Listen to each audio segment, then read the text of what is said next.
오늘 말씀 제목은 나의 한계, 예수님의 한계라는 제목으로 하나님의 말씀을 전하도록 하겠습니다. 오늘 본문을 보면 12해를 혈루증으로 앓는 어떤 여인이 등장을 하고요. 그리고 우리 잘 아시는 것처럼 회당장 야이로 스토리가 오늘 본문에 보면 등장을 하게 되어지는데요. 여러분, 예수님을 먼저 만난 사람이 여러분 누구냐면요, 회당장 야이로. 오늘 말씀해 보니까 42절이죠. 이는 자기에게 12살 된 외딸이 있어 죽어가미르라. 여러분, 죽어가고 있다. 아직 안 죽었잖아요. 죽어가고 있다. 하여튼 중병, 그죠? 중병, 심각한 질병이다, 그런 말이잖아요. 여러분, 우리가 뭐 교통사고를 나도 아니면 어떤 질병이 있어도 병원에 보면 환자들이 어디에 있는가가 중요하잖아요. 그죠? 병원은 어디에 있느냐? 막 응급실에 있다. 좀 위급하지 않습니까? 응급실에 있다. 그런데 다행히 여러분, 응급실이 아니라 일반실에 올라가 있다. 그러면 아이고, 벌써 좀 마음이 좀 놓이지 않습니까? 물론 병원에 가면 안 되지만 살다 보면 여러 질병의 고통 가운데 살아갈 수도 있겠죠. 어쨌든 오늘 예수님께 먼저 찾아온 사람이 누구냐면요, 회당장 야이로. 그러다 보니까 죽어가미르라 라고 말씀을 하고 있고요. 그러면서 그 다음 구절에 보니까 12해를 혈루증으로 앓는 여자가 이제 등장을 하죠. 12해를 혈루증으로 앓았다. 뭐 다 아시는 것처럼 아마 혈루증이다 보니까 아마 부인과 질병인 것을 우리가 알 수가 있겠죠. 그럼 이 병은 뭐냐면요, 만성질환. 그죠? 만성질환. 그럼 당장 죽는 건 아니잖아요. 그럼 당장 죽나요? 우리 만성질환 같은 게 어떤 게 있을까요? 뭐 고혈압. 물론 그게 위험하죠. 그렇지만 여러분, 고혈압이 뭐 당장 죽는 건 아니잖아요. 이거 혈관 관리를 잘 못하면 이게 시간이 10년 지나고 20년 지나고 나중에 뭐 동맥경화라 그러죠. 그게 나중에 결정적으로 어딘가에 막아버리면 뇌경색, 심장을 막아버리면 심근경색, 그죠? 뭐 이런 질병들이 나중에, 지금 당장 큰 문제가 아니거든요. 뭐 당뇨도 마찬가지죠. 당뇨도 여러분 뭐 수치라는 게 있지 않습니까? 그럼 정상 수치를 벗어났다고 해서 너무 호들갑 떨고 막 그럴 필요는 없는 것 같아요. 뭔가 시간을 두고 우리 천천히 어떤 식이요법이라든지 아니면 의사 선생님 도움을 받아서 약을 먹고 하면 몸이 가면 갈수록 여러분 회복이 되어지고 고쳐지겠죠. 그러니까 여러분, 이 12해를 이미 혈루증으로 앓는 이 여자는 우리가 볼 때에 만성질환자다라는 것을 알 수가 있겠죠. 여러분, 누가 더 급하겠습니까? 오늘 여러분, 이 회당장 야이로 지금 자기 딸을 보니까 죽어가미르라. 자, 그런데 오늘 본문을 보니까 누가 새치기를 해요. 그게 아시는 것처럼 12해를 혈루증으로 앓는 여자가 와가지고 예수님의 몸에 손을 대니까 뭐 예수님께서 분명히 여러분 그 회당장 야이로의 집에 오늘 본문을 보니까 가고 있는 중인데 많은 무리 중에서 그 예수님의 몸에다가 손을 댄 거예요. 손을 대다 보니까 지금 여러 스토리가 막 이어지잖아요. 그게 뭐냐면요, 분명히 예수님께서 하시는 말씀이 내게서 어떤 능력이 빠져나갔다. 누가 내 뒤에서 내 몸에 손을 댔다. 그러니까 지금 베드로가 하는 말이 지금 많은 무리가 있어가지고 많은 사람이 지금 밀려들고 있습니다. 그런 상황들. 그러면서 이제 그 여자가 하는 말이 더 이상 자기가 손댔다는 것을 숨길 수가 없는 상황이 되어지다 보니까 예수님께 와가지고 제가 뒤에서 손을 댔습니다. 그러면서 오늘 말씀 보니까 아직 말씀하실 때에 이런 말씀이 나와요. 아직 말씀하실 때에 회당장 야이로 입장에서는 자기가 먼저 왔는데 아직도 지금 급하게 빨리 가도 될까 말까 한데 지금 상황이 일반실 환자 그런 상황이 아니거든요. 응급실의 상황. 응급실의 상황임에도 불구하고 아직 말씀하실 때에 여러분, 이때 보면요, 지금 회당장 야이로 입장에서 한번 보는 거예요. 여러분, 신앙생활에 장애를 일으키는 큰 요소가 있다는 거죠. 그게 뭔지 아십니까? 이성이 작동할 수도 있고요. 이성, 맞죠? 어떤 이성이 작동할 수도 있고 아니면 여러분 어떤 감정이 작동할 수도 있다는 거죠. 여러분, 이성이 작동하면 어떻게 되겠습니까? 막 논리적으로 어떤 반박을 할 수도 있겠죠. 아니 내가 먼저 왔는데 이런 휴가철 시즌 되어지면 또 음식이 또 맛집 이런 데를 갈 때가 있잖아. 맛집 갔는데 막 줄이 막 대기 번호를 통해서 막 여러 번호가 있는 거예요. 아이고 언제 다 빠질까. 근데 여러분 만약에 누군가가 앞에 몰래 새치기를 한다. 이 땡볕에서 지금 기다리고 있는데 누군가 만약에 여러분 새치기를 한다. 그러면 그걸 뻔히 봤다. 그럼 마음속에 막 왜 당신이 늦게 와가지고 왜 그렇게 새치기 합니까? 따질 수도 있겠죠. 아니면 감성이 작동하면요. 뭐 고함을 지르고 그죠? 고함을 지르고 아니면 흥분할 수도 있겠죠. 자, 오늘 이런 감성적인 것들이나 이런 이성적인 것들이 얼마든 여러분 내 신앙생활에 장애를 일으킬 수도 있다. 그런 상황들, 그런 상황 속에서 오늘 말씀해 보면 그 여인도 고침을 받고 회당장 야이로의 딸도 나중에 보면 막 살아나는 놀라운 기적이 일어나더라. 그런 말씀이죠. 자, 그런데 오늘 아침 예배하는 우리 모두 또한 우리의 신앙생활하면서 내 신앙생활에 어떤 장애를 막고 있는, 장애를 일으키고 있는 그런 요소가 있다면 다 제거해버리고 우리 또한 이런 기적과 이런 능력을 경험할 수 있는 우리 모두가 되시기를 주님의 이름으로 간절히 축복합니다. 자, 이 말씀 보면서 우리 기도할 제목 첫 번째로 우리 42절 말씀 보실까요? 42절. 자, 시작. 이는 자기에게 12살 된 외딸이 있어 죽어가미르라. 아멘. 여기까지만. 이는 자기에게 12살 된 외딸. 자녀가 많은 것도 아니에요. 그럼 목사님 자녀가 뭐 많으면 아파도 됩니까? 그런 의미가 아니잖아요. 외동딸이 외동딸. 12살. 그럼 계산해 보니까 초등학교 5학년 정도 되어지는 딸. 그럼 거기다가 외동딸. 얼마나 예쁘고 얼마나 귀한 딸이겠습니까? 그런데 오늘 본문을 보니까 그 딸이 지금 죽어가고 있다. 이런 상황이 되어지면, 이런 일들이 벌어지면 분명히 우리에게도 어떤 한계가 있지만 나에게는 한계가 있지만 우리가 믿는 하나님은 살아계셔. 이런 거 있지 않습니까? 예수님은 그리스도이시야. 인생의 모든 문제를 해결하신 분이야. 내가 이런 상황 속에서도 내가 예수님께 나가면 예수님은 고쳐주실 거야. 그죠? 고쳐주실 거야. 성경에 보면 예수님께서는 병든 자도 고쳐주시고 귀신도 쫓아내시고 심지어 죽은 자도 살려내시고 풍랑을 향하여 명하니까 바다도 풍랑도 잔잔하게 되어지더라. 이런 말씀 붙잡고 비록 나에게 한계가 있지만 예수님께 나가서 주여 고쳐달라고 우리 기도하잖아요. 그런데 그 다음 구절이 이제 문제가 되어지는 거죠. 우리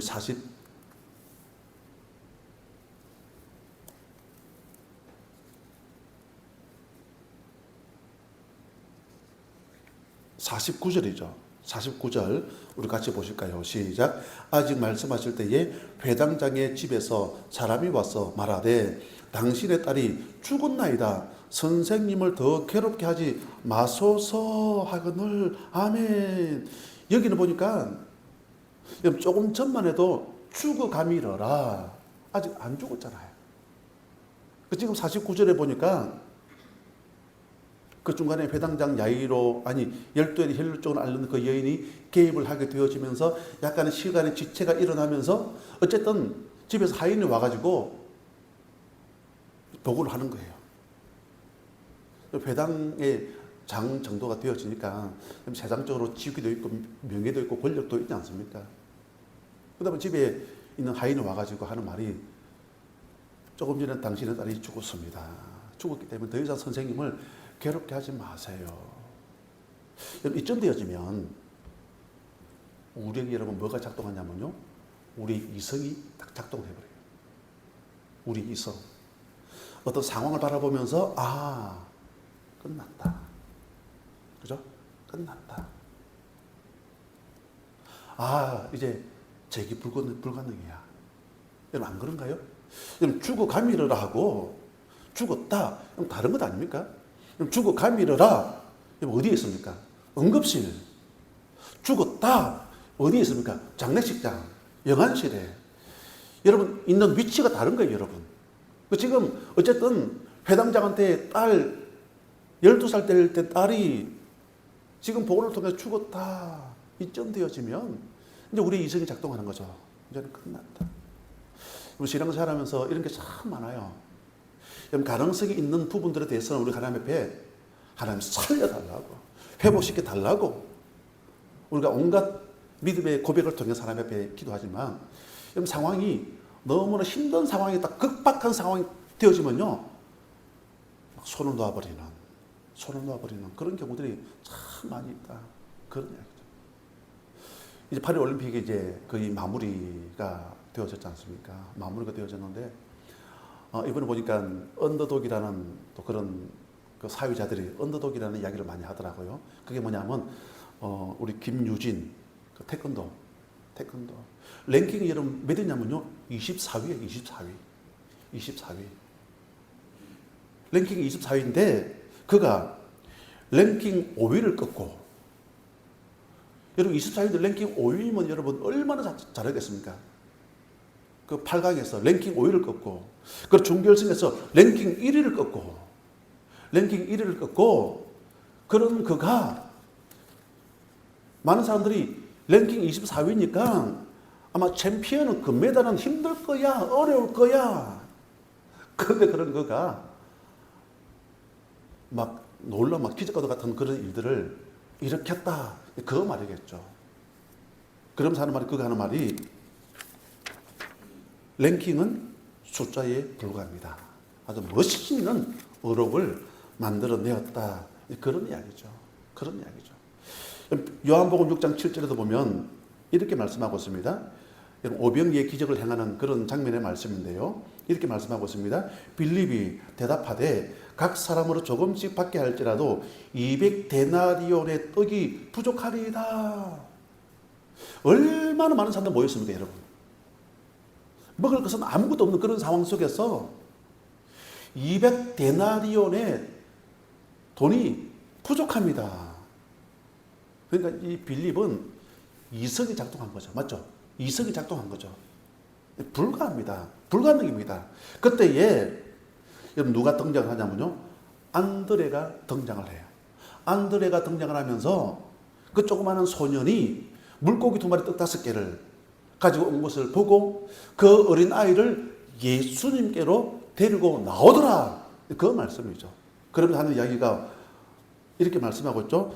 여기 한 아이가 있어 보리떡 5개와 물고기 2마리를 가지고 있나이다. 빌립은 이성이 작동해서 계산했지만 안드레는 그런 그가 그 아이를 예수님께 데리고 나왔다. 이 말은 뭐냐면요. 예수님을 계산에 집어넣었다. 그런 말씀이잖아요. 예수님을 계산에 집어넣으니까 어떤 일들이 벌어지더라고요. 오병이의 기적이 임하더라. 그런 말씀이죠. 저는 이 아침 예배하는 우리 모두가 우리의 상황 속에서 끝나서 힘들 거야, 어려울 거야. 그럼 그게 무엇이든 간에 우리 각자에게 있을 거야.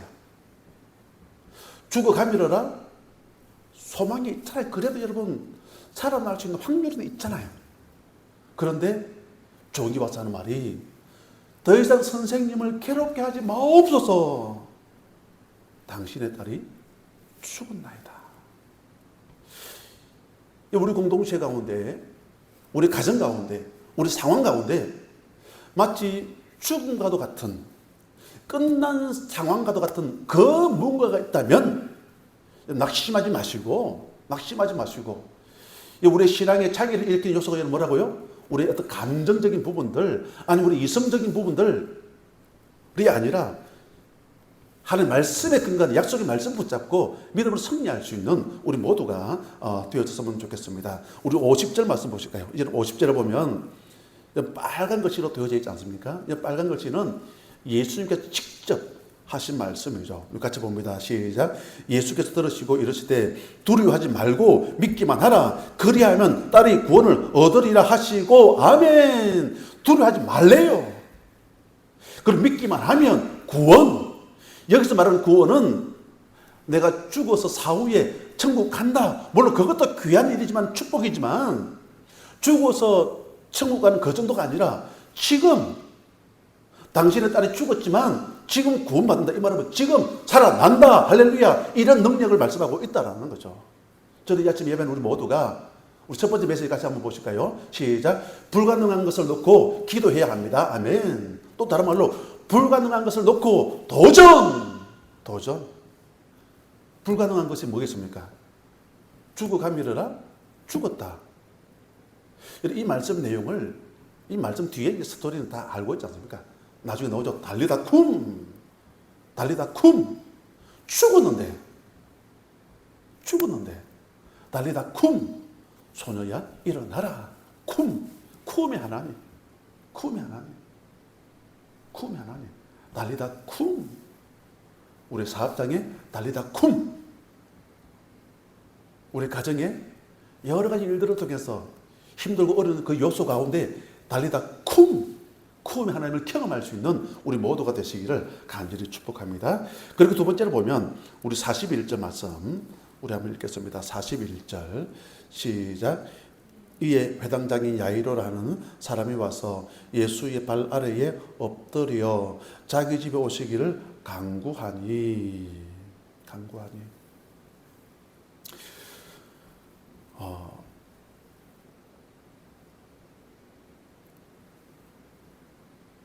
불가능한 일이 있을 때에, 그죠? 불가능하고 힘들고 어려운 일이 있을 때에 오늘 두 번째 메시지가 뭐냐면요, 이익이 아니라 우리 희생으로 가야 된다, 그 말씀이죠. 이익이 아니라 희생. 아까 전에 얘기했죠? 이런 상황 속에서 신앙의 장애를 일으키는 요소가 있다고요. 그게 뭐라고요? 이성, 아니면 우리의 감정. 이런 부분들이 막 폭발해버리면 엉망이 되어버리지 않습니까? 오늘 본문을 보면 분명히 회당장이 시간적인 순수로 보면 예수님께 먼저 와가지고 자기 딸을 고쳐달라고 말씀을 드렸지 않습니까? 그때 예수님께서 여러분 지금 회당장 야이로의 집으로 좀 가고 있는 상황 속에서 지금 중간에 새치기를 통해 가지고 지금 열두해를 흘릴 줄 아는 이 여인 때문에 많은 시간들이 지체되고 있는 그런 상황 속에서 오늘 회당장이 어떤 다른 액션을 취했다라는 게 전혀 안 나와요. 그러니까 이게 뭐냐면요, 이익이 아니라 희생. 이익이 아니라 희생. 방향이 중요하다, 그 말이죠. 방향. 원함이 아니라 더함. 저는 우리 모두가 우리가 믿음 생활하면서 원함이 아니라 더함. 더함이 뭐냐면요, 값을 지불하고 희생하고 그리고 십자가를 지고 더 어려운 곳. 여러분, 교회는 어떤 곳인 줄 아십니까? 십자가를 지는 게 여러분 교회예요. 교회. 그러니까 이런 삶을 살기 위해서는 여러분 내 충동과 우리가 반대로 가야 돼, 반대로. 그런데 우리 충동은 어떻습니까? 십자가를 지기보다는, 희생하기보다는, 참아주기보다는 우리는 내 이익에 약간의 손해만 끼치면 견디지를 못하거든요. 아까 전에 맛집 제가 소개하면서 누군가가 만약에 내 앞에 새치기를 했다, 그러면 못 견디거든요. 자동차를 타고 가면 누가 막 내 앞에 갑자기 새치기를 했다, 나한테 막 여러 가지 막 방해를 했다, 막 분노 조절을 해가지고 못 참거든요. 뭐 어떻게 했었는지 간에 막 보복하려고 하는 그런 심리들이 있거든요. 왜냐하면 나한테 해를 끼쳤다는 거죠. 그러니까 중요한 건 뭐냐면요, 우리가 어떠한 인생을 삶을 살아가야 되느냐, 이익이 아니라 희생. 이익이 아니라 희생. 오늘 여러분 회당장 야유로 뭐 다른 그런 말씀들이 없거든요. 아마 그 모든 상황을 아마 곁에서 가까이에서 아마 지켜봤던 것 같아요. 이런 말씀 비슷한 어떤 샘플이 있는데 여러분, 그게 뭐냐면요, 여러분 사도신경에 기록된 빌라도, 그죠? 사도신경에 기록된 빌라도의 후손들은 아마 기가 막힐 일이겠죠. 왜냐하면요, 우리도 예배 때마다 사도신경을 고백하고 있지 않습니까? 거기 보면 본디오 빌라도에게 고난을 받았어요. 아마 후손들은 여러분 기가 막힐 거예요. 기가 막힐 거예요. 여러분 성경에 보면 여러분 빌라도는 예수님의 무죄를 알았어요. 몰랐겠습니까? 알았거든요. 예수님은 여러분 죄가 없다고 3번씩이나 그렇게 말을 했거든요. 그런데 백성들이 예수를 죽이자고 한 거예요. 왜냐하면 당시에 여러분 여론 주도하는 실체들이 누구냐면요, 대제사장 장로들, 서기관들, 이들이 주도하다 보니까 이제 백성들이 그런 주도권을 가지고 있는 그런 사람들의 여론을 믿고 그냥 따라가는 거죠. 따라가는 거죠. 여러분 당시에 이런 명절이 되어지면 죄수 하나를 풀어주는 그런 관례가 있습니다. 명절이 되어지면 죄수 하나를 풀어주는 그런 관례. 마치 우리나라 여러분 광복절 특사와 비슷하죠. 요즘 뉴스에 보면 계속 나오는 이슈가 이것 아닙니까? 지금 8.15 광복절 얼마 안 남았지 않습니까? 그래서 이제 정치인들 중에서도 누구를 특사로 보내겠다. 그러니까 어떤 분을 보니까 안 된다. 어떤 사람들 보니까 잘하네, 잘합니다. 라는 그런 내용들도 그런 게 나오지 않습니까? 여러분, 당시에도 여러분, 이런 광복절 특사처럼 이 명절이 되어지면 죄수 하나를 풀어주는 그런 관례가 있는데, 그 다른 사람 중에 누구냐면요, 당시 희대적인 살인자가 누구냐면요, 바라바. 그죠? 바라바를 풀어줍시다. 바라바. 근데 사람들은 바라바를 죽이고 예수님을 놓아줄 줄 알았어요. 그런데 아까 서기관, 사두개인 장로들 그랬으니까 그들이 누구를 제일 싫어합니까? 예수님을 싫어하잖아요. 예수님을 싫어하다 보니까 다수들이, 그 백성들이 그들의 말을 듣고 거기에다가 힘을 실는 거죠. 그러다 보니까 분명히 빌라도가 예수님에게 죄가 없는 걸 발견했지만 다수들이 그렇게 원하다 보니까 다수의 의견을 쫓아가지고 예수님을 십자가에 못 박도록 내어 줘버렸다. 그 이야기잖아요. 그 이야기. 그러니까 빌라도는 희생하지 않는 거죠. 내가 어떻게 노력해서 내가 지금 이 자리까지 왔는데 명예도 있고 힘도 있고 권력도 있고 돈도 있고 다 있지 않습니까? 빌라도 총독 그 정도 되어지면 모든 게 다 있거든요. 자칫 잘못하면 모든 거 다 잃을 수 있는 그런 상황 속에서 결국은 이익을 택했다, 더함을 택했다, 그렇게 되어지다 보니까 지금도 사도신경에 본인의 이름이 기록되어져 가지고 후손들은 키가 찰 일, 이런 일들이 기록이 되어져 있다, 그런 말씀이죠. 여러분, 야이로는 회당의 장입니다. 회당장은 유대교를 대표하는 그런 사람 아니겠습니까? 그런 그가 오늘 예수님께 찾아와서 예수님께 엎드렸다. 이 말은 뭐냐면요, 자기 위치도 잃을 수도 있고 명예도 돈도 잃을 수도 있지만 예수님께 여러분 엎드렸다, 그 말씀이죠. 무슨 말이죠? 이익이 아니라 희생, 더함으로 가게 되어지더라. 저는 이 아침 예배하는 우리 모두가 이런 믿음의 삶의 결단과 고백을 통해서 불가능한 상황 속에서도 믿음으로 도전해서 승리를 경험할 수 있는 우리 모두가 되시기를 주님의 이름으로 간절히 축복합니다.